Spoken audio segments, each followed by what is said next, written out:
तो वो टॉपिक्स इतने प्यारे थे और एक डाइवर्सिटी इंक्लूजन पर था। और आज 14 अप्रैल का दिन डॉक्टर अंबेडकर का जन्मदिन भी है, तो डाइवर्सिटी इंक्लूजन की बात आज के दिन करना तो वैसे ही बड़ा मानीखेज है, मीनिंगफुल है।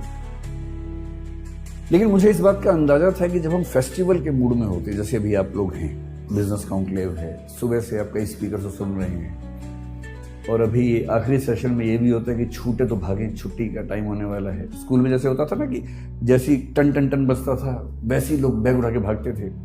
आपने बैग अपने पैक कर लिए होंगे, उसमें बुक्स और बोतल पैक कर ली होगी, तो अब आप इस मूड में होंगे कि जल्दी ख़त्म हो तो मामला निपटे।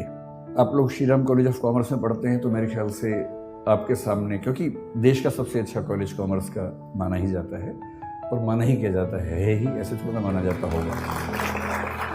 मतलब मेरी समझ ये है कि कोई ब्रांडिंग ऐसे ही नहीं हो जाती है। अगर किसी कॉलेज या किसी व्यक्ति की साख है तो वो साख न तो रातों रात बनती है, न हवा में बनती है, और अगर वो लॉन्ग सस्टेन क्रेडिबिलिटी है तो इसका मतलब है कि उसमें कुछ तो बात होगी ही, तभी उसकी क्रेडिबिलिटी उस तरह की है।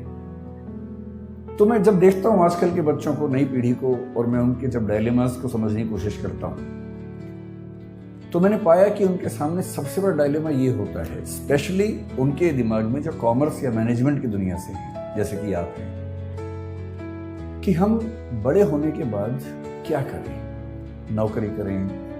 नौकरी करें में फिर बहुत सारे ऑप्शंस, प्राइवेट सेक्टर में जाएं, किसी स्टार्टअप में नौकरी कर लें, सिविल सर्विसेज में जाएं, कोई और नौकरी कर लें, एकेडमिक्स में चले जाएं। एक तो ये सवाल, और दूसरा ये सवाल कि क्या हम अपना स्टार्टअप शुरू कर दें, कुछ अपना उद्यम शुरू कर दें।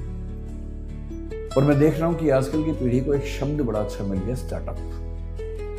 हमारी पीढ़ी ने भी स्टार्टअप किए। मुझे 2 साल पहले ही पता लगा कि जो मैं कर रहा हूं कई साल से वो स्टार्टअप ही होता है, वरना मैं 2 साल वरना तो मैं 3-4 साल से बड़ा परेशान था कि पूरा देश स्टार्टअप कर रहा है और हमने कभी किया ही नहीं। तो मुझे एक बार गूगल पे जाके सर्च करना पड़ा कि स्टार्टअप क्या होता है, व्हाट इज स्टार्टअप। तो पता लगा स्टार्टअप का मतलब अपना काम करना, इतना ही होता है। तो फिर मैं समझ गया कि अच्छा। तो मैंने 1-2 पढ़े लिखे लोगों से पूछा, तो जो मैं करता हूँ क्या वो स्टार्टअप हो सकता है? बोले हाँ, वो स्टार्टअप। आप लोग सक्सेसफुल स्टार्टअप। तो मुझे बड़ी खुशी हुई कि मैंने ये काम कर लिया, वरना दुविधा रहती कि सारी दुनिया कुछ कर रही है और हमारे वर्तमान सरकार उस पर इतना जोर दे रही है और हमने किया ही नहीं वो काम। आप लोग संयोग से हमारे पूरे भारतीय इतिहास के उस दौर में हैं। मैं इस पे आता हूँ 2 मिनट के बाद, इस वाक्य को पूरा करूंगा। उससे पहले एक संकेत करता हूँ। हर देश में जो इकोसिस्टम है उसमें सपने अलग अलग होते हैं, और ये आपके